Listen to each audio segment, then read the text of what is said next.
बड़ी खबर है मालेगांव ब्लास्ट मामले में। जब आज सुनवाई के बाद अब इस पर फैसला आया है और ये जो फैसला आया है इसमें सभी 7 आरोपियों को बरी कर दिया गया है। और आज अपने फैसले को सुनाते हुए जस्टिस लोहाटी ने कहा कि मकोगा कानून को पहले ही सुप्रीम कोर्ट ने गलत ठहराया था, इसलिए इस केस से इसे हटा दिया गया। यूएपीए कानून लगाने को की जो मंजूरी गृह विभाग ने दी थी वो बिना ठीक से जांचे समझे दी गई थी, इसलिए यूएपीए की धाराएं लागू नहीं होती और ये साबित नहीं हो सका कि अभिनव भारत संस्था का पैसा किसी आतंकी गतिविधि में इस्तेमाल हुआ था। तो ये साफ हो गया कि जिन 7 लोगों को आरोपी बनाया गया था और उनके खिलाफ मामला चल रहा था, ट्रायल हुआ और इसके बाद आज उन्हें बरी कर दिया गया है। इस मामले में जो 7 आरोपी बनाए गए थे उनमें प्रज्ञा सिंह ठाकुर पूर्व सांसद, कर्नल प्रसाद पुरोहित, मेजर रमेश उपाध्याय, अजय राहिरकर, समीर कुलकर्णी, सुधाकर द्विवेदी और सुधाकर चतुर्वेदी, इन लोगों पर इस ब्लास्ट में शामिल होने का आरोप लगा था। और आरोप प्रज्ञा सिंह ठाकुर पर था कि उनका एक बाइक जो थी जिसमें विस्फोटक रखे गए थे कि वो बाइक प्रज्ञा सिंह ठाकुर का है। यह धमाका LML फ्रीडम MH15P4572 नंबर वाली बाइक में हुआ था और इसी में बम लगाया गया था। जब जांच हुई तो नंबर फर्जी निकला और उसके बाद उसमें चेचिस नंबर और जो इंजन नंबर था उसे मिटा दिया गया था। FSL की टीम ने जांच शुरू की, इस बाइक की जांच शुरू की तो पता चला कि नंबर जो था वो फर्जी था और प्रज्ञा सिंह ठाकुर के नाम पर था, लेकिन आज कोर्ट ने उसे खारिज कर दिया। अजय भटनागर हमारे संवाददाता इस वक्त हमारे साथ जुड़े हुए हैं भोपाल से और साथ ही आंचल तिवारी हमारे साथ जुड़ी हुई हैं मुंबई से और वो बता रही हैं इस पूरे मामले के बारे में। जो आज सुनवाई हुई है उस सुनवाई के बारे में कि कोर्ट ने किस तरह से इन 7 जो आरोपी जिनको बनाया गया था उनको बरी कर दिया गया है। एक बार फिर से, और क्या अदालत के आज जो फैसला आया है आंचल, उसमें और क्या क्या, क्योंकि जब धीरे धीरे सारे पॉइंट सामने आएंगे कि किस किस आधार पर बरी किया गया है 7 आरोपी जो बनाए गए थे उनको। एनआईए कोर्ट की तरफ से कहा गया है कि इस पूरे मामले में जो 7 आरोपी हैं वो बरी हैं क्योंकि उनके खिलाफ कोई भी सबूत नहीं मिला है। इसके साथ ही उन्होंने ये भी कहा है कि अभियोजन जो पक्ष है वो सबूत नहीं पेश कर पाया है और ऐसे में उन्हें बरी किया जाता है। ये बड़ा फैसला एनआईए की तरफ से आज दिया जाता है। 17 साल बाद इस पूरे मामले को लेकर फैसला सामने आता है। तो जिस तरीके से इस पूरे मामले में कह सकते हैं कि 3 एजेंसियां जांच कर चुकी होती हैं और 4 से ज्यादा जज बदले गए थे और उसके बाद अब इस पूरे मामले पर एक बड़ा फैसला कोर्ट की तरफ से आया है। वही प्रज्ञा सिंह ठाकुर जो कि मुख्य आरोपी बताई जा रही थी, अब उन्होंने इस पूरे मामले को लेकर कहा है कि बदनाम किया जा रहा था, आज भगवा की जीत हुई है। तो आनंद देखिए इस पूरे मामले में एनआईए का फैसला जिस तरीके से आया है उसके बाद जो आरोपी थे उनकी भी प्रतिक्रियाएं सामने आ रही है। 7 आरोपी इस पूरे मामले में दोषी पाए गए थे और जिस तरीके से एक एक जो बात है वो कोर्ट की तरफ से रखी गई है और कहा गया है कि जो फैसला आया है वो फैसला सबूतों के अभाव में आरोपियों के पक्ष में दिया जाता है। आनंद जी बिल्कुल, आप हमारे साथ बने रहिए और भी इस फैसले की बारीकी के बारे में आपसे हम समझेंगे। इस बीच हमारे साथ अजय भटनागर भी जुड़े हुए हैं भोपाल से, और भोपाल वो जगह जहां से साध्वी प्रज्ञा भारती सांसद भी रही, 2019 में चुनाव लड़ी थी, जीती थी, लोकसभा की सदस्य बनी थी और उनके खिलाफ ये पूरा मामला आया था। उस समय भी ये उनके खिलाफ ये आरोप था और अब आरोप से बरी हो गई हैं साध्वी प्रज्ञा सिंह ठाकुर। क्या रिएक्शंस मिल रहे हैं वहां पर इस फैसले के आने के बाद? अजय भटनागर। देखिए, सबसे पहले मैं आपको बताना चाहूँगा कि इस पूरा मामला जो मालेगांव ब्लास्ट आया था और उसके बाद जब साध्वी प्रज्ञा ठाकुर की गिरफ्तारी हुई थी और तमाम सारे जो हिंदू संगठनों से जुड़े हुए लोग हैं उनको आलोक जी हमारे साथ जुड़े हुए हैं। अजय भटनागर आपके पास हम दोबारा लौटते हैं। आलोक जी विश्व हिंदू परिषद से हमारे साथ जुड़े हुए हैं और इस बीच हमारे संवाददाता मोहित भी जुड़े हुए हैं। आलोक जी, सर ये फैसला आया आज, एक बड़ा फैसला, और आप लोगों को उम्मीद थी कि इस तरह का फैसला आएगा जब सब बरी हो जाएंगे? मुझे भरोसा था क्योंकि केस झूठा था, इन्वेस्टिगेशन का कोई तारतम्य नहीं था जी। गवाहों के बयान जबरदस्ती कराई गई थी, अभियुक्तों को बिना वारंट के गिरफ्तार किया गया था और यातनाएं दी गई थी। हम जानते थे कि इस मुकदमे में न सत्य है और न मुकदमे में अदरवाइज कोई दम है। मुझे प्रसन्नता है आज विशेष तौर पर, और मैं इसको इन 10 सालों का सबसे महत्वपूर्ण फैसला मानता हूं, क्योंकि यूपीए के समय में हिंदू समाज को और सनातन को बदनाम करने के लिए भगवा आतंकवाद उस समय ये स्थापित नैरेटिव करने भी का- गढ़ा गया था सर। जी हाँ, इसी नैरेटिव के सपोर्ट में ये सब किया जा रहा था। और ये सब मुसलमानों की, इस्लामियों की वो लॉबी करा रही थी जो जिहाद और आतंकवाद के समक्ष हिंदुओं को उनके जैसा खड़ा करके दिखाना चाहते थे। आज तक विश्व में हिंदू ने किसी एक भी व्यक्ति को जबरदस्ती धर्म परिवर्तन नहीं कराया है। मुझे ध्यान है कि एक बड़े नेता ने कांग्रेस के एक विदेशी राजनयिक से कहा था कि भगवा आतंकवाद ये इस्लामिक आतंकवाद से भी ज्यादा खतरनाक है। बदनाम करने की चेष्टा थी, ये चेष्टा विफल हुई है, सत्य विजयी हुआ है। हम चाहेंगे कि जिन अफसरों ने विद्वेषपूर्ण या अनुचित आदेशों को मान करके ये किया था, उनके बारे में भी जांच की जाए और दोषी पाए जाने पर वह भी दंडित किए जाए। आज जब ये फैसला सुनाया जा रहा था तो जस्टिस लाहौटी ने कहा कि आतंक का कोई धर्म नहीं होता, कोई धर्म हिंसा का समर्थन नहीं करता है। उन्होंने ऐसा कहा होगा, पर इस बात का विचार विश्व को करना पड़ेगा कि जिहादी हिंसा का विचार कहां से उपजता है। आज दुनिया में सबसे अधिक धर्म के नाम पर आतंकवाद और जिहाद ये एक ही धर्म के लोग क्यों करते हैं? और इसलिए आतंकियों का कोई धर्म नहीं होता, ऐसा गुड़ी गुड़ी कहते रहना ये सत्य का अन्वेषण किए बिना कहा जाने वाला बयान है। इस पर पुनर्विचार होना चाहिए। सर, कल जब ऑपरेशन सिंदूर और पहलगाम हमले पर चर्चा हो रही थी और चर्चा का जवाब राज्यसभा में गृह मंत्री अमित शाह दे रहे थे, तो उन्होंने भी इस मुद्दे को उठाया था, जो भगवा आतंक का और हिंदू टेरर मॉड्यूल की बात जो उस समय हुई थी और इसकी जो इसको लेकर खूब सियासत भी हुई और अपने अपने ढंग से इसको परिभाषित भी किया जाता रहा। उन्होंने कहा कि हिंदू कभी भी आतंकवादी नहीं हो सकता है, और जो आतंकवादी होगा वो हिंदू नहीं हो सकता है। माने दुनिया भर में हिंदू धर्म का प्रसार करने के लिए जो लोग गए, वो घोड़े पर तलवार पे सेना लेकर नहीं गए। वो तो केश मुंडा करके, भगवा कपड़ा पहन करके, पैदल चलकर गए और अपने तप और वचन के आधार पर विश्व को हिंदू बनाया। कोई एक उदाहरण बताओ जब जबरदस्ती बनाया हो।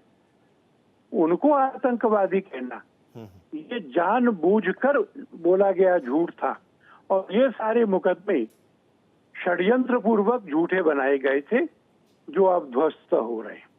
बहुत शुक्रिया सर हमारे साथ जुड़ने के लिए। आलोक कुमार जी, विश्व हिंदू परिषद के अध्यक्ष, हमारे साथ जुड़े और इस फैसले के बारे में उन्होंने अपनी प्रतिक्रिया दी और इसका स्वागत भी किया। और हमारे साथ हमारे संवाददाता भी जुड़े हुए हैं। अजय भटनागर भोपाल से जुड़े हुए हैं, मोहित हमारे साथ दिल्ली से जुड़े हुए हैं, आंचल मुंबई से, और इस जो केस की सुनवाई हुई, जो फैसला आया उसके बारे में, उसके तमाम बिंदुओं के बारे में बता रही हैं। अजय भटनागर, अभी भोपाल से आपसे चर्चा हो रही थी, आप बता रहे थे, बीच में हमने आपको रोका, अपनी बात आप पूरी कीजिए।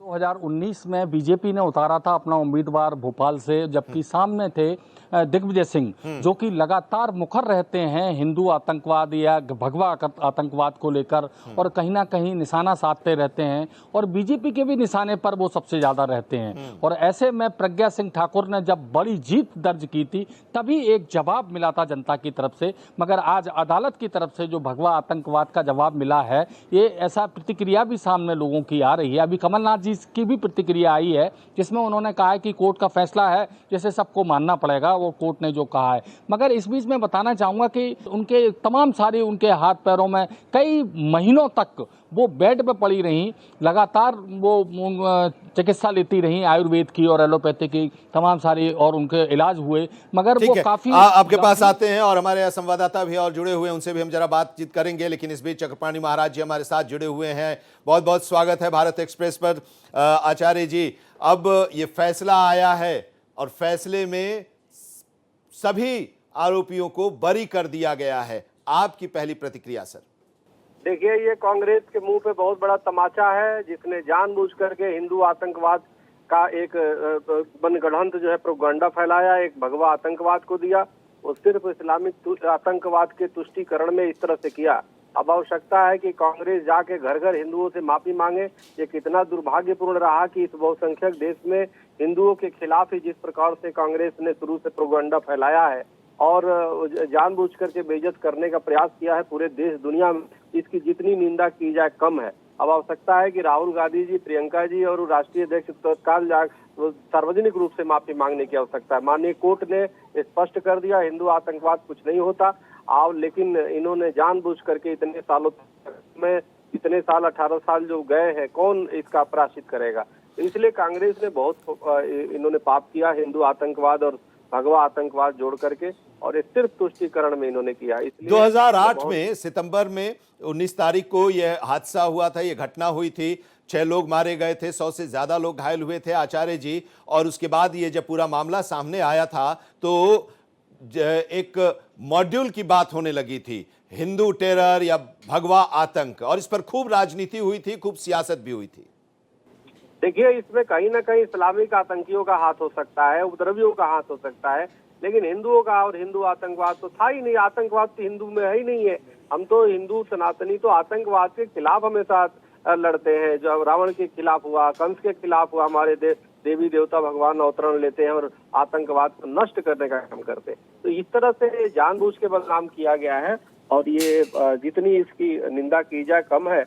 और निश्चित रूप से यह अब पूरे ध्यान जो है अब गया है देश दुनिया का। अब देश दुनिया के हिंदुओं से और दुनिया के सामने आकर के कांग्रेस को अपना वो जुर्म कबूल करना चाहिए कि हाँ, इन्होंने गलत किया है, इन्होंने जानबूझ के हिंदुओं के साथ भेदभाव किया है, जानबूझ करके सनातन धर्मियों को बदनाम करने का प्रयास किया है। और जिन पीड़ितों को इन्होंने किया है, हमें लगता है कांग्रेस उसको मुआवजा देना चाहिए, कांग्रेस को खुद वो करना चाहिए। अब तो हमें लगता है कांग्रेस पार्टी की एक राजनीतिक रूप से देश की आवश्यकता भी नहीं है, क्योंकि जिस एओ हुम ने कांग्रेस की स्थापना की, जो खुद एक अंग्रेज थे, और उनके द्वारा किया गया, वो तो स्वाभाविक है। अंग्रेजों ने जुल्म तो किया ही हमारे देश पे, हिंदुओं पे किया, सब पे किया। हमारे तो बाप दादाओं ने स्वतंत्रता की लड़ाई लड़ के आजाद कराया, बाद में काबिज कांग्रेस हो गई देश की सत्ता पे।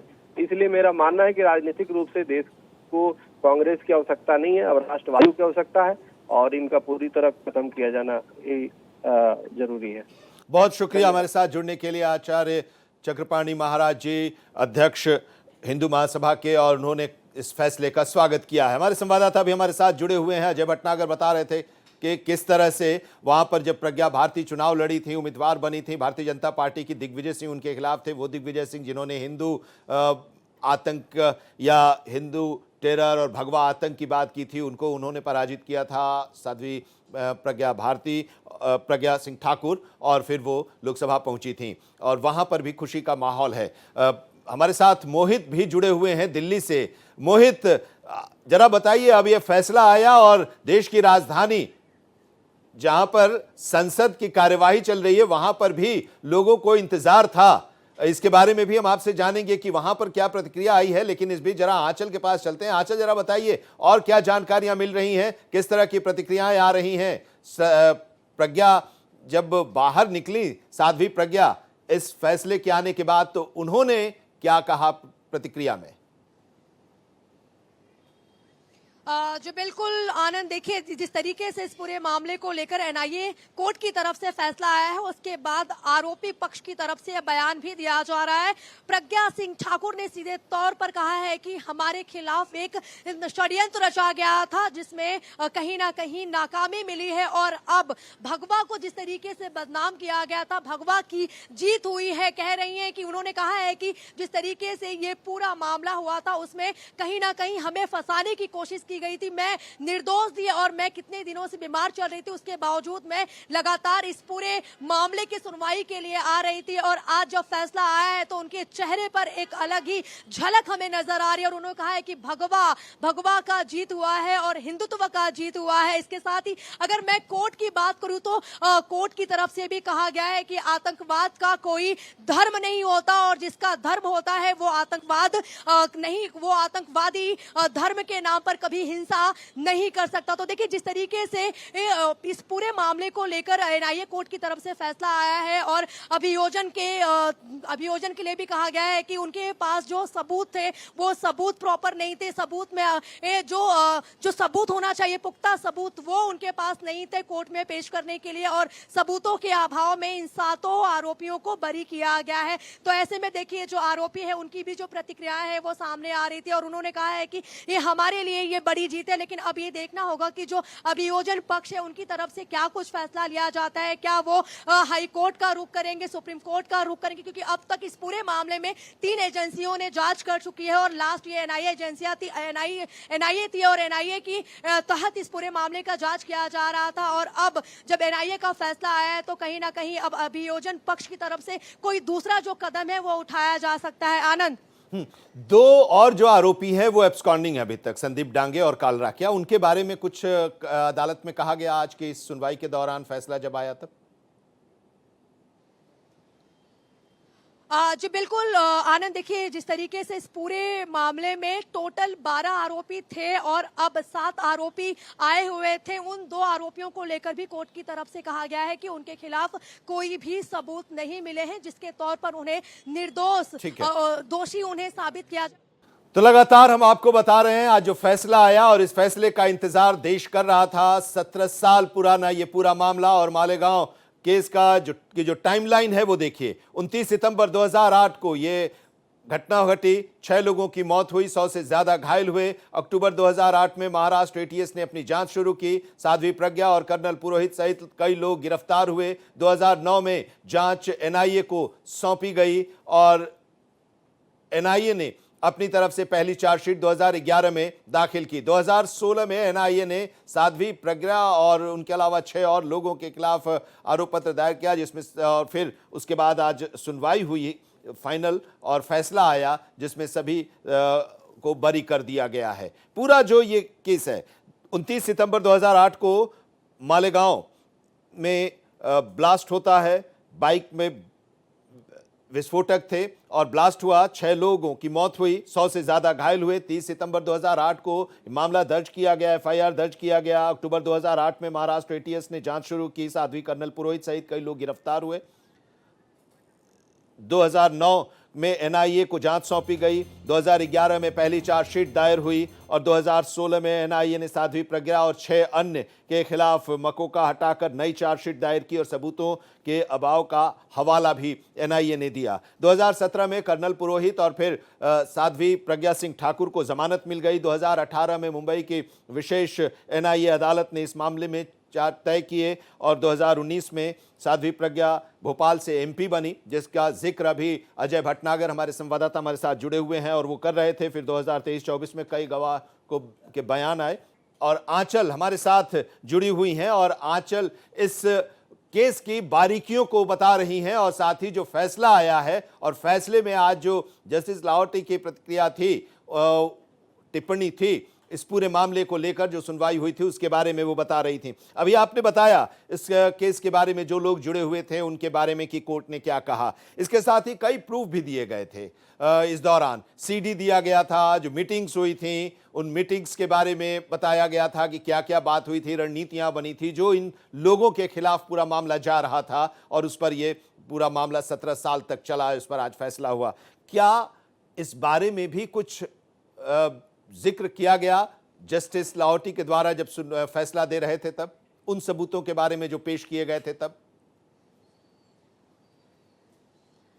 जी बिल्कुल आनंद, देखिए जब एनआईए में सुनवाई शुरू हुई तो कोर्ट की तरफ से सबसे पहले यही कहा गया कि जो बाइक मिली थी, जो मोटरसाइकिल मिली है, क्या उस पर प्रज्ञा ठाकुर का नाम था, वो सबूत नहीं मिले हैं। इसके साथ ही फिंगरप्रिंट भी नहीं लिए गए हैं जांच के दौरान और जो सबूत मिले हैं वो सबूत काफी नहीं है इनको आरोपी सिद्ध करने में और इसके बाद ये फैसला सुनाया जाता है आरोपियों के पक्ष में। इसके साथ ही देखिए इस पूरे मामले को लेकर एक लंबे वक्त से सुनवाई हो रही थी। जिस तरीके से 2008 में बम ब्लास्ट होता है मालेगांव में और उसके बाद 2011 से लेकर और 2025 चल रहा है और अब कोर्ट का फैसला आता है, उस दरमियान 3 एजेंसियां इस पूरे मामले को लेकर जांच करती हैं, जो सबूत है वो जुटाने की कोशिश करती हैं और 4 जो जज है वो बदले जाते हैं और उसके बाद ये फैसला एनआईए की तरफ से दिया जाता है कि जो आरोपी है वो पूरी तरीके से बरी है, क्योंकि उनके खिलाफ कोई भी पुख्ता जो सबूत है वो नहीं मिला है। इसके साथ ही अभियोजन पक्ष को लेकर भी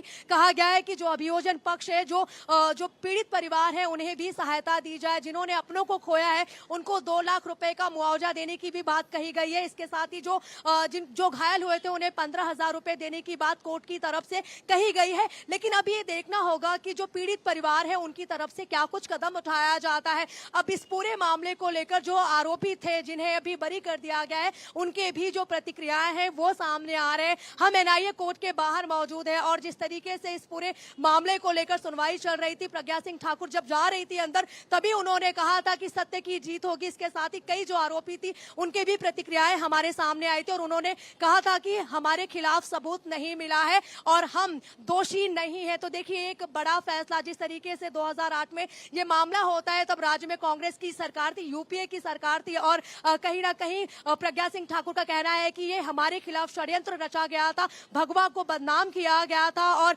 हिंदू मुसलमान की लड़ाई करवाने की जो साजिश है वो यूपीए की सरकार में की गई थी, जो पूरी तरीके से विफल हुआ था और आज सत्य की जीत हुई है। अब ये देखना होगा आनंद की इस पूरे मामले को लेकर आगे परिजनों की तरफ से, जो पीड़ित परिजन है उनकी तरफ से क्या कुछ कदम उठाया जाता है इस पूरे मामले को लेकर, क्योंकि एनआईए का फैसला आया है और ये फैसला सबूतों के अभाव में आया है। ये कोर्ट की तरफ से साफ तौर पर कहा गया है कि जो सबूत मिले हैं वो आरोपियों को दोषी सिद्ध करने में काफी नहीं है और इसीलिए उन्हें बरी किया जाता है। आनंद, बिल्कुल, और सबूत नहीं मिले, सबूतों के अभाव में इस केस का फैसला जज ने सुनाया और सभी को बरी कर दिया।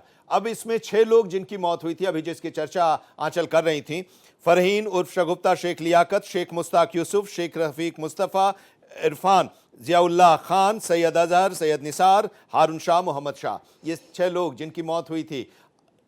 इनके वकील जब बाहर निकले इस फैसले के आने के बाद आंचल, तो उन्होंने कुछ कहा कि उनकी आगे की क्या अब अगला कदम क्या होगा, क्या वो इस फैसले के खिलाफ हायर कोर्ट में जाएंगे? जी बिल्कुल आनंद, देखिए अभी तक अभियोजन पक्ष के जो वकील थे, जो पीड़ित परिवार के वकील थे, उनकी तरफ से कोई भी प्रतिक्रिया नहीं आई है। लेकिन कहीं ना कहीं इस पूरे मामले को लेकर उनकी तरफ से एक कदम जरूर उठाया जा सकता है। वो हाई कोर्ट या फिर सुप्रीम कोर्ट का इस पूरे मामले को लेकर रुख कर सकते हैं। लेकिन अब जिस तरीके से देखिए 17 साल कोई कम वक्त नहीं होता है आनंद, और 17 साल तक इस पूरे मामले पर सुनवाई होती है। पहले ये कहा गया था कोर्ट की तरफ से कि जून में इस पूरे मामले पर फैसला दिया जाएगा, लेकिन अप्रैल में सुनवाई हुई, फिर जून में जो फैसला है पूरा सुरक्षित रख लिया गया था और अब 3 महीने के बाद ये फैसला एनआईए की तरफ से दिया गया है। तो कहीं ना कहीं सबूतों के अभाव में ही ये फैसला दिया गया है। अब अगर इस पूरे मामले को लेकर पीड़ित परिवार की तरफ से जो वकील है वो आगे जाते हैं तो एक नए सिरे से जांच की शुरुआत होगी, क्योंकि देखिए जो सबूत मिले हैं वो सबूत काफी नहीं है, कोर्ट की तरफ से कहा गया है और इसीलिए आरोपियों को बरी किया गया। अब सबूत नहीं मिले इसलिए आरोपियों को बरी कर दिया गया। आरोप यह लगा कि जो बाइक थी जिसमें विस्फोटक थे, जहां पर विस्फोट हुआ, वो बाइक प्रज्ञा सिंह ठाकुर की थी और एफएसएल ने बताया कि ये नंबर है और ये जो असल नंबर है वो प्रज्ञा सिंह ठाकुर की बाइक का नंबर है और उसको अदालत ने खारिज कर दिया। उसके बाद कर्नल प्रसाद पुरोहित, इनके ऊपर आरोप था कि इन्होंने आरडीएक्स का मुहैया कराई थी और इस पूरे विस्फोट के साजिश में वो शामिल थे, तो उसे भी खारिज कर दिया। इसके साथ ही दूसरे जो बाकी जो थे उनके खिलाफ जो आरोप लगाए गए थे साजिश के लिए को लेकर, वो भी खारिज कोर्ट ने कर दिया। कह दिया कि कोई सबूत नहीं है और जब सबूत नहीं होते हैं तो फिर उसके आधार पर कोर्ट उनको बरी करता है। तो प्रोसिक्यूशन कोई ऐसा ठोस सबूत नहीं दे पाया जिसे कानूनी रूप से सही माना जा सके। जिन गवाहों पर भरोसा किया गया उनकी गवाही भी कमजोर निकली। सिर्फ कहानी या सोच बना लेना काफी नहीं होता, सजा के लिए पक्के सबूत चाहिए होते हैं। अदालत सबूतों पर भरोसा करता है। गंभीर संदेह है, केवल संदेह के आधार पर प्रोसिक्यूशन मामले को आगे नहीं बढ़ा सकता, ये जज साहब ने अपना फैसला सुनाते हुए कहा। और साथ ही जो धाराएं लगी थी मकोका की या यूएपीए की, उसके बारे में भी उन्होंने कहा कि मकोका कानून को पहले ही सुप्रीम कोर्ट ने गलत ठहराया था, इसलिए इसे केस से हटा दिया गया। यूएपीए कानून लगाने की जो मंजूरी गृह विभाग ने दी थी वो बिना ठीक से जांचे समझे दी गई थी, इसलिए यूएपीए की धाराएं लागू नहीं होती। ये साबित नहीं हो सका कि अभिनव भारत संस्था का पैसा किसी आतंकी गतिविधि में लगाया गया था, इस्तेमाल किया गया था। तो ये साफ तौर पर स्पष्ट किया है आज फैसले में। अब आगे क्या अभियोजन पक्ष है वो करेगा, अब उनकी क्या अगला कदम होगा। तो भरत सिंह प्रवक्ता कांग्रेस हमारे साथ जुड़े हुए हैं और समीर बाकरे साहब हैं प्रवक्ता भारतीय जनता पार्टी के महाराष्ट्र के, हमारे साथ जुड़े हुए हैं। और इसके साथ ही हमारे साथ हमारी संवाददाता भी जुड़ी हुई हैं। बहुत बहुत स्वागत है सर आप लोगों का। और अब ये जो फैसला आया है, इस फैसले पर आपकी पहली प्रतिक्रिया क्या होगी भरत सिंह जी? नहीं, देखिए, अगर कोर्ट का कोई अगर डिसीजन आता है तो उसे मानना चाहिए, और बरी अगर छूटे हैं तो ठीक है, कोर्ट का ये आदेश है तो उसको तो सभी मानेंगे। क्योंकि ये जब पूरा मामला आया था तो इस मामले में को राजनीति से भी जोड़ा गया था, भगवा आतंक कहा गया था, हिंदू टेरर मॉड्यूल का नाम दिया गया था, और अब ये फैसला आ गया कि सारे लोग बरी हैं, इनका कोई हाथ नहीं था, और इसमें ये जो मॉड्यूल है इसको भी एक तरह से खारिज ही कर दिया गया। देखिए, क्या है ना कि जो हमारे देश की एजेंसियां हैं ना, उन्हें बार बार सुप्रीम कोर्ट हो या हाई कोर्ट है, बार बार ये फटकार मिलती है कि आप जो काम कर रहे हैं वो ठीक नहीं कर रहे हैं। अभी पिछले कुछ ही दिनों पहले जो है सुप्रीम कोर्ट के मुख्य न्यायाधीश गवई साहब ने भी ये कहा था कि महाराष्ट्र में क्या हुआ है, जो है क्या चल रहा है वो मुझे सब पता है। तो इसे पता चलता है कि एजेंसियां कैसा काम करती हैं और क्या उसका रिजल्ट आता है। और अभी जो high court, Mumbai high court में जो 26/11 का एक मामला था, जो 18 साल तक बेगुनाह, जो उन्होंने बेगुनाह साबित करके जब छोड़ा है, तो वो दिखता है कि एजेंसियां किस तरह से काम करती हैं। तो हमारे देश की एजेंसियों को इस तरह से कोई भी आरोप लगाने से पहले, गिरफ्तार करने से पहले और जेल में डालने से पहले ये सारी चीजें पुख्ते तौर पर सबूत के साथ में पेश करना चाहिए। आज मुंह की खानी पड़ी, कोर्ट में जाने के बाद उनके पास गवाह नहीं है, सबूत नहीं है, कुछ नहीं है।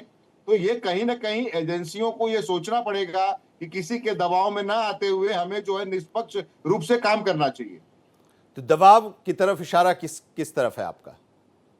दबाव राजनीतिक पार्टी, आप गवाही तो उस समय ये मामला 2008 में आया था, तो उस समय का दबाव 2011 में आपने एनआईए को दिया, उस समय भी वही स्थिति थी। एकदम आप एकदम सही कह रहे हैं। मैं भी यही कह रहा हूं कि सुप्रीम कोर्ट के मुख्य न्यायाधीश आप अभी तो कहे हैं ना कि किस तरह से महाराष्ट्र में तो उस समय का दबाव था जी, उस समय का दबाव था इन एजेंसियों पर। नहीं, मैं उस समय की दबाव की बात नहीं कर रहा हूं, मैं इस समय की दबाव, हम तो उस समय की केस की बात कर रहे हैं ना।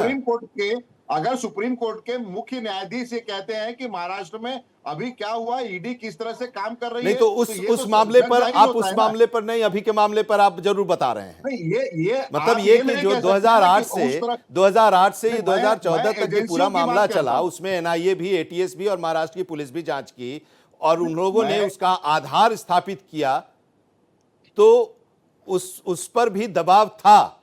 मैं तो बस यही आपसे जानना चाह रहा हूं। नहीं, मेरी बात पूरी होने दीजिए। आप सिर्फ एक बात को पकड़ के नहीं चल सकते, दबाव तो आज भी है ना, दबाव अरे तो हम आज भी नहीं उस पर हम तो इस मामले पर बात कर रहे हैं, तो इस पर अगर आप कह रहे हैं तो क्या उस पर इसको इससे जोड़ा जा सकता है उस समय से? सुनिए ना, मेरी बात तो समझिए। 5 साल के बाद जब सरकार जाएगी तो ये दूसरा कोई एंकर ये सवाल करेगा कि आपके ऊपर दबाव था। मैं ये कह रहा हूं, एजेंसियां जो होती हैं ये बार बार कटघरे में कौन खड़ा कर रहा है? सुप्रीम कोर्ट कभी खड़ा करता है, हाई कोर्ट कभी खड़ा करता है, निचली अदालत कभी खड़ा करती है, तो उसे तो सही तरह से काम करना चाहिए। मैं ये कह रहा हूं, तो वो काम किया, उन एजेंसियों ने सही ढंग से काम किया था या नहीं? वही तो मैं आपसे पूछ रहा हूं, क्या वो उस समय वो दबाव में आए थे या नहीं? अगर सही ढंग से काम किया होता तो आज ये रिजल्ट नहीं आता। दोनों सुनवाई में। चलिए, आपने मान लिया, या आपने मान लिया, डायरेक्टली नहीं, इनडायरेक्टली तो आपने मान ही लिया। चलिए अब इस चर्चा को आगे बढ़ाएंगे, लेकिन इस बीच एक बड़ी खबर आ रही है, और खबर यह है कि मालेगांव ब्लास्ट फैसले पर मुख्यमंत्री देवेंद्र फडणवीस का एक पोस्ट आया है, और उन्होंने कहा है कि आतंकवाद भगवा न कभी था न है और न कभी रहेगा। अब ये जो फैसला आया है, इस फैसले को लेकर मुख्यमंत्री का ये पोस्ट आया है और मुख्यमंत्री देवेंद्र फडणवीस ने कहा है कि आतंकवाद भगवा न कभी था, न है, न कभी रहेगा। और आज जब कोर्ट ने ये फैसला सुनाया, जस्टिस ने जब इस फैसले को सुनाने के दौरान कहा कि कोई धर्म हिंसा का समर्थन नहीं करता है, आतंक का कोई धर्म नहीं होता, ये तो आप सर मानते हैं?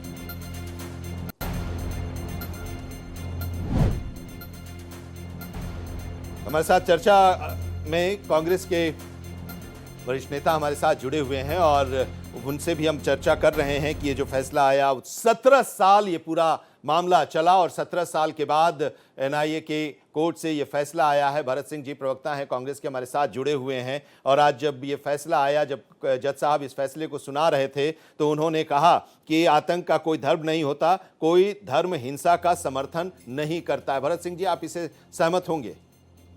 जी जी, एकदम सहमत है, इसलिए कि सचमुच आतंक का कोई भी धर्म नहीं होता है और ना होना चाहिए। जो आतंकवादी हो, चाहे वो किसी भी जात धर्म का होगा, वो आतंकवादी ही होता है, उसका कोई जात धर्म नहीं होता है। तो ये जब घटना घटी तो उसमें भगवा आतंक या हिंदू टेरर मॉड्यूल की बात हुई थी? नहीं, ठीक है, वो बयान बहुत लोगों ने बहुत तरह से बयान देते हैं, राजनीति में इस तरह से बोलते हैं, लेकिन मैं फिर कहूंगा कि कुछ भी बोलने से पहले सोच समझ के बयान भी देना चाहिए, सोच समझ के बोलना भी चाहिए, एक चीज। और दूसरा, जिस तरह से कोर्ट ने, एनआईए कोर्ट ने कहा कि आतंकवाद का कोई धर्म नहीं होता है, नहीं होता है, फिर मैं कहूंगा कि जिस तरह से चाहे ये केस की बात कर लीजिए, 17 साल तक जो है इस तरह से जो है केस चलते रहा, सब सुनवाई होती रही।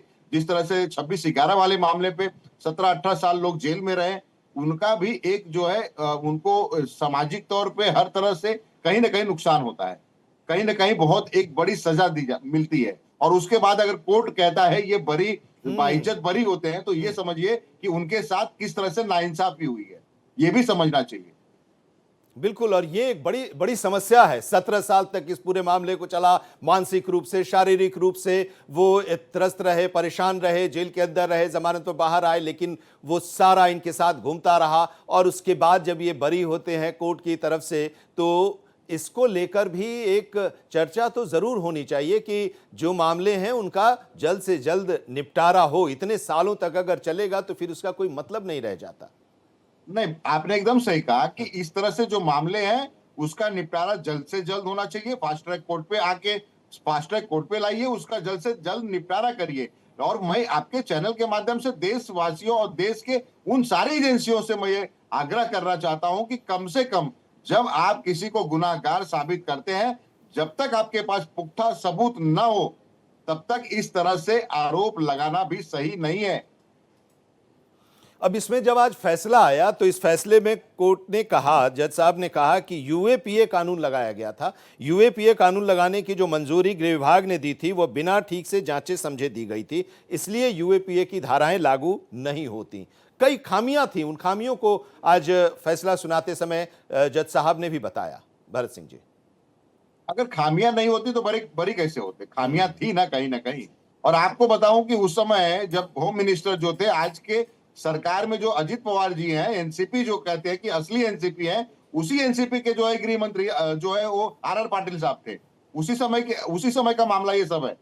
तो ये समझिए कि मैं फिर कह रहा हूं, वो किसी की भी सरकार हो, चाहे वो हमारी सरकार हो, चाहे वो किसी की भी सरकार हो, वो सरकार में जो भी एजेंसियां काम करती हैं निष्पक्ष तौर पे काम करना चाहिए, किसी के दबाव में आके काम नहीं करना चाहिए। और इस तरह से दोषी ठहरा के 17, 15, 16, 17, 18, 20 साल तक जेल में डालना या उनके पूरे कैरियर को खत्म करना, कहीं ना कहीं मुझे लगता है ये गलत है। और एक तरह से सामाजिक तौर पे पूरी तरह से वो उस व्यक्ति के परिवार को बहिष्कार कर दिया जाता है। आज सोचिए कि आज किस तरह से पूरे देश में जी ये केसेस चल रही हैं, बहुत सारे केसेस ऐसे हैं, महाराष्ट्र में नहीं पूरे देश में इस तरह से केसेस हैं जिसके ऊपर कहीं ना कहीं कुछ ना कुछ आरोप लगा के उसे जेल में डाल दिया गया है। आंचल भी हमारे संवाददाता हमारे साथ जुड़ी हुई हैं और जब ये पूरा मामला आया, जब पूरा फैसला आया तो उसके बारे में, हर उसकी बारीकियों के बारे में बता रही हैं, हर पॉइंट्स के बारे में बता रही हैं और वहां पर क्या अभी का माहौल है, क्योंकि ये फैसले का इंतजार न सिर्फ मुंबई के लोग कर रहे थे, बल्कि देश के हिस्से के बड़े हिस्से के लोग इसका इंतजार कर रहे थे कि क्या इसका फैसला आएगा। और अब उन्हें बरी कर दिया गया है, सातों लोगों को, प्रज्ञा ठाकुर, कर्नल प्रसाद पुरोहित, रमेश उपाध्याय, अजय राहिरकर, समीर कुलकर्णी, सुधाकर चतुर्वेदी और सुधाकर धर द्विवेदी। उसके बाद अब जरा बताइए कि अब आगे की क्या सोच लोगों की वहां पर है, जो लोग इस केस को लड़ रहे थे, जिनके पक्ष में फैसला आया या जिनके विपक्ष में ये फैसला आया, जिनको इस फैसले से निराशा हाथ लगी है, और कोर्ट का जो फैसला आया है उसमें और क्या क्या, क्योंकि धीरे धीरे अब वो पॉइंट्स भी सामने आ रहे हैं। पूरा जो फैसला है उसको आने में भी टाइम लगेगा, कम से कम एक दिन तो लगेगा ही उसको समझने में, लेकिन धीरे धीरे जो मेन पॉइंट्स हैं वो अब सामने आ रहे हैं। आंचल, से इस पूरे मामले को लेकर सुनवाई होती है तो कोर्ट की तरफ से सीधे तौर पर यह कहा गया है कि जो पंचनामा हुआ था वो भी ठीक तरीके से नहीं हुआ था, वहां पर फिंगरप्रिंट भी नहीं लिए गए थे। प्रज्ञा ठाकुर के नाम से जो बाइक को लेकर बार बार कहा जा रहा था कि ये बाइक उनका था और उसमें बम लगाए गए थे, उसके जो नंबर प्लेट थे वो भी नहीं मिले हैं। तो ऐसे में ये जो सबूत है वो पूरी तरीके से पुख्ता सबूत नहीं है और इसीलिए इन आरोपियों को बरी किया जाता है। जो 7 आरोपी हैं इनके खिलाफ मुख्य जो सबूत है वो जुटाने की कोशिश की गई थी और ऐसे में जो आरोपी अभी जो दो निर्दोष साबित हुए हैं उनकी तरफ से भी यही कहा जा रहा है कि अगर हम दोषी होते तो जरूर इस पूरे मामले को लेकर हम आगे तक लड़ाई लड़ते, लेकिन आज सत्य की जीत हुई है और जिस तरीके से फैसला हमारे पक्ष में आया है ये एक लंबी लड़ाई थी और कोर्ट ने बहुत ही सोच समझकर इस पूरे मामले पर अपना फैसला दिया है। हालांकि अभी यहाँ पर पुलिस का जो बंदोबस्त है वो नजर आ रहा है, एनआईए कोर्ट के बाहर ही हम मौजूद है, वकीलों की तरफ से जो बयानबाजी है वो की जा रही है। लेकिन आनंद देखिए सबसे महत्वपूर्ण बात तो ये है कि हमें अब ये देखना होगा नरेश बंसल जी हमारे साथ जुड़े हुए हैं और जब ये फैसला आया है उस फैसले पर आपकी क्या प्रतिक्रिया है, क्या कहेंगे सर? नरेश बंसल जी भारतीय जनता पार्टी के सांसद हमारे साथ जुड़े हुए हैं। सर, अब ये फैसला आया है आज मालेगांव बम ब्लास्ट मामले में सभी आरोपियों को बरी कर दिया गया है, आपकी क्या पहली प्रतिक्रिया होगी? देखिए, कोर्ट ने दूध का दूध पानी का पानी कर दिया है। जिस प्रकार से उस समय के कांग्रेस नेतृत्व ने और भगवा आतंकवाद की एक थ्योरी गढ़ने की कोशिश की, प्रज्ञा ठाकुर जैसी सांसद को फंसाने की कोशिश की और वो पूरी की पूरी थ्योरी आज कोर्ट के निर्णय से फेल हो गई है। केवल वोट बैंक की राजनीति के लिए इस प्रकार का घिनौना खेल कांग्रेस ने खेला, उसके लिए कांग्रेस को देश से माफी मांगनी चाहिए। समीर बाखरे जी भी हमारे साथ जुड़े हुए हैं और महाराष्ट्र भारतीय जनता पार्टी के प्रवक्ता हैं। आपके पास भी हम आएंगे, लेकिन नरेश जी हमारे साथ जुड़े हुए हैं, जरा उनसे, पार्लियामेंट भी चल रहा है और समय निकालकर हमारे साथ जुड़े हुए हैं, उनसे बात कर लेते हैं। सर, अब ये जो एक अभी आपने बात कही कि भगवा आतंक और इसको गढ़ा गया, इस नैरेटिव को गढ़ा गया और इस पर खूब राजनीति हुई, और कल जब गृह मंत्री अमित शाह राज्यसभा में अपना जवाब दे रहे थे पहलगाम हमले और ऑपरेशन सिंदूर को लेकर, तो उन्होंने कहा कि कोई भी आतंकवादी हिंदू नहीं हो सकता, हिंदू कभी भी आतंकवादी नहीं हो सकता। ये कोइंसिडेंस है? कल उन्होंने कहा, हिंदू की जो माइथोलॉजी है, हिंदुत्व की जो जीवन पद्धति है, हिंदुत्व का जो चिंतन है, उसमें कहीं भी आतंक का कोई नाम ही नहीं है। आतंक उसके जीवन शैली में नहीं है। इसके लिए तो सोनिया गांधी और चिदम्बरम को माफी मांगनी चाहिए, जो उस समय के इस सारी थ्योरी को गढ़ने वाले लोग थे, उनको माफी मांगनी चाहिए, क्योंकि ये केवल वोट बैंक की राजनीति के लिए किया गया। ये और भी दुखद है। लेकिन अब सवाल ये कि अब ये भी कहा जा रहा है ना, आज फैसला आया तो उसमें जज साहब ने कहा कि आतंक का कोई धर्म नहीं होता, कोई धर्म हिंसा का समर्थन नहीं करता। नहीं, ये बात ठीक है कि आतंक का कोई धर्म नहीं होता, पर आतंक का धर्म आतंक होता ही है। और आतंकी कौन निकल रहे हैं ये सब जानते हैं, कहां से आतंकवाद आ रहा है, कौन आतंकी है। लेकिन उसके बराबर पैरेलल भगवा आतंकवाद खड़ा करने का जो प्रयास हुआ है, आज ये उसके ऊपर एक करारा तमाचा कोर्ट ने मारा है। और इसके लिए मैं फिर कह रहा हूं कि कांग्रेस को, श्रीमती सोनिया गांधी को और चिदम्बरम को माफी मांगनी चाहिए देश से। तो क्या आपको लगता है कि उस समय की जो सरकार थी उन लोगों ने जानबूझकर इन लोगों को फंसाया है। अभिनव भारत का नाम आया, प्रज्ञा सिंह ठाकुर का नाम आया, प्रसाद पुरोहित, रमेश उपाध्याय, समीर कुलकर्णी, सुधाकर चतुर्वेदी, सुधाकर धर द्विवेदी, अजय राहिरकर, इन लोगों का जो नाम आया, इन लोगों को आरोपी जो बनाया गया, जानबूझकर बनाया गया, किसी खास मकसद से बनाया गया? निश्चित रूप से खास मकसद था एक वर्ग विशेष को अपीज करना और उसके मुकाबले में ये खड़ा करना कि हिंदुत्व आतंकवाद है। ये थ्योरी जो लाने की कोशिश कर रहे थे देश के अंदर, इस प्रकार का एक फेक नैरेटिव चलाने का जो प्रयास था, ये उसी का एक अंग था। और लोगों ने कितने वर्षों तक इस अपमान को झेला है, इस पीड़ा को झेला है, फिर भी सत्य कभी छुपाया नहीं जा सकता, सत्य को कभी पराजित नहीं किया जा सकता। प्रताड़ित तो कर सकते हैं पर पराजित नहीं कर सकते। आज एनआईए कोर्ट के फैसले से ये सिद्ध हुआ है। लेकिन अब एक सवाल ये भी है कि मामला तो है, ब्लास्ट तो हुआ, 6 लोगों की मौत हुई, 100 से ज़्यादा लोग इसमें घायल भी हुए, लेकिन फैसला इनके पक्ष में आया कि ये लोग इसमें शामिल नहीं थे, इनको बरी कर दिया गया। लेकिन ये घटना जो हुई तो किसी के द्वारा की गई। यहाँ पर घटना हुई उस समय के गृह मंत्री, उस समय के जो शासक लोग थे, उनको इस पर जवाब देना चाहिए। उन्होंने अपने कर्तव्य का ठीक से पालन नहीं किया, दोषियों को छोड़ दिया और जो निर्दोष थे उनको पकड़ करके उनके ऊपर केस चलाया। इसके लिए ये भी दोषी हैं जिन्होंने एक कृत्य किया है, इसके लिए भी माफ़ी मांगनी चाहिए और उन्हें खुलासा करना चाहिए कि वो कौन लोग थे जिनको बचाने के लिए इन्होंने गलत लोगों के ऊपर इस प्रकार के आरोप मढ़े। इतनी लंबी जो अदालती किनको प्रक्रिया बचाने का होती है, काम इन्होंने किया। 17 साल ये प्रक्रिया चली, अदालती प्रक्रिया चली और 17 साल बाद ये फैसला आया। इन 17 सालों के बाद वो बरी हुए इस पूरे मामले से। इन 17 सालों तक वो शारीरिक तौर पर, मानसिक तौर पर, हर तरह से वो परेशान रहे, पीड़ित रहे। और तो ऐसे में अब सवाल एक ये भी होना चाहिए, चर्चा इस पर भी होनी चाहिए कि इतना लंबा जो अदालती कार्यवाही चलती है उस पर भी चर्चा हो कि जल्दी प्रक्रिया हो और जल्दी फैसले आए। निश्चित रूप से उस पर चर्चा भी होनी चाहिए, एक राय भी बननी चाहिए। और मेरा मानना है कि 2-3 वर्ष के अंदर ऐसे मामलों पर फैसला हो जाना चाहिए। मालेगांव ब्लास्ट के बाद जब ये फैसला आया है, इसके बाद अब किस तरह के स्थितियां उत्पन्न हो सकती हैं राजनीतिक तौर पर, क्योंकि अब आरोप प्रत्यारोप का दौर भी चलेगा ना? नहीं, हमको तो कोई राजनीतिक लाभ नहीं लेना। हमने तो जो चीज सत्य है वो आपके सामने है, जो कुछ कोर्ट ने कहा है वो सामने है। जो इसके दोषी हैं, जिन्होंने ये गलत नैरेटिव घड़ा है, उनको माफी मांगनी चाहिए और उनको ये बताना भी चाहिए कि उन्होंने क्यों ऐसा किया, फेक नैरेटिव क्यों घड़ा, उन्होंने किनको बचाने के लिए किया। मुझे लगता है कि जो असली दोषी थे अपीजमेंट की पॉलिसी के अंतर्गत, उनको बचाने के लिए निर्दोष को उसमें फंसाने का काम उस समय की सरकार ने किया। ये इसके लिए उनको माफी मांगनी ही चाहिए। मालेगांव ब्लास्ट का जो ये पूरा मामला है वो 17 साल तक ये केस चला और 17 साल के बाद अब इस पर फैसला आया है और इसी फैसले को लेकर हम चर्चा कर रहे हैं। नरेश बंसल जी सांसद हमारे साथ जुड़े हुए हैं। पार्लियामेंट चल रहा है लेकिन उस बीच में समय इन्होंने निकाला और हमसे इस विषय पर आज जो फैसला आया है उस पर वो बता रहे हैं, चर्चा कर रहे हैं।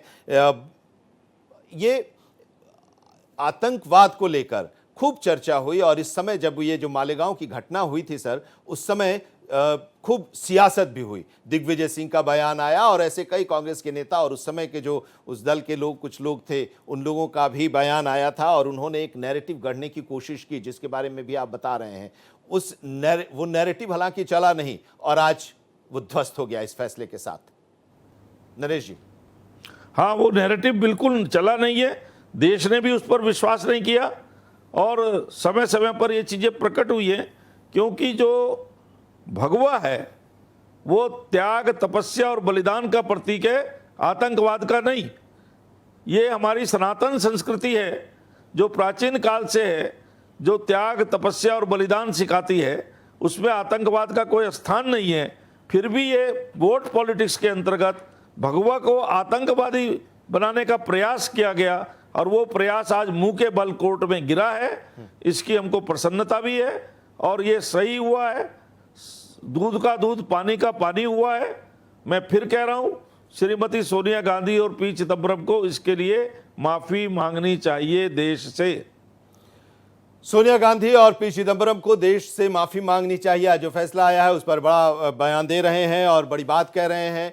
नरेश बंसल जी, बहुत बहुत धन्यवाद हमारे साथ जुड़ने के लिए और इस पर अपनी राय देने के लिए, अपनी बात रखने के लिए नरेश बंसल जी। तो आज हम बात कर रहे हैं मालेगांव ब्लास्ट को लेकर। 17 साल पहले मालेगांव में ब्लास्ट हुआ था और इस ब्लास्ट में 6 लोगों की मौत हुई थी और 100 से ज़्यादा लोग इसमें घायल हुए थे। और उसके बाद ये पूरा मामला चल रहा था। एटीएस ने इसकी जांच की और एनआईए के कोर्ट में ये पूरा मामला चला और अब ये फैसला आया है, सभी को बरी कर दिया गया। समीर भाकरे साहब, प्रवक्ता बीजेपी महाराष्ट्र, हमारे साथ जुड़े हुए हैं। इस फैसले के बाद आप लोगों को तो बहुत खुशी होगी और आप क्या कहेंगे अब जब ये मालेगांव का फैसला आया है ब्लास्ट में और सभी आरोपी को बरी कर दिया है कोर्ट ने? सांसद जी ने विस्तार से बताया, लेकिन मैं एक बात और जोड़ना चाहता हूं कि जो भगवा आतंकवाद की थियरी हमारे समाज में डालने की पूरी कोशिश सोनिया गांधी जी, पी चिदम्बरम जी और सुशील कुमार शिंदे जी ने की। आप देखिए उस वक्त का आप परिस्थिति देखिए, जब मुंबई हमला होता है, जब हमारा वहां का पाकिस्तानी आतंकवादी मुंबई में पकड़ा जाता है, उसके बाद भी इनके जो दिग्विजय सिंह है ये एक किताब का विमोचन करते हैं जिसमें इसके पीछे आरएसएस की साजिश की बात करते हैं। यही वक्त है मालेगांव ब्लास्ट में भी ये कोशिश करते हैं कि आप देखिए इन्होंने किरदार भी कौन चुने।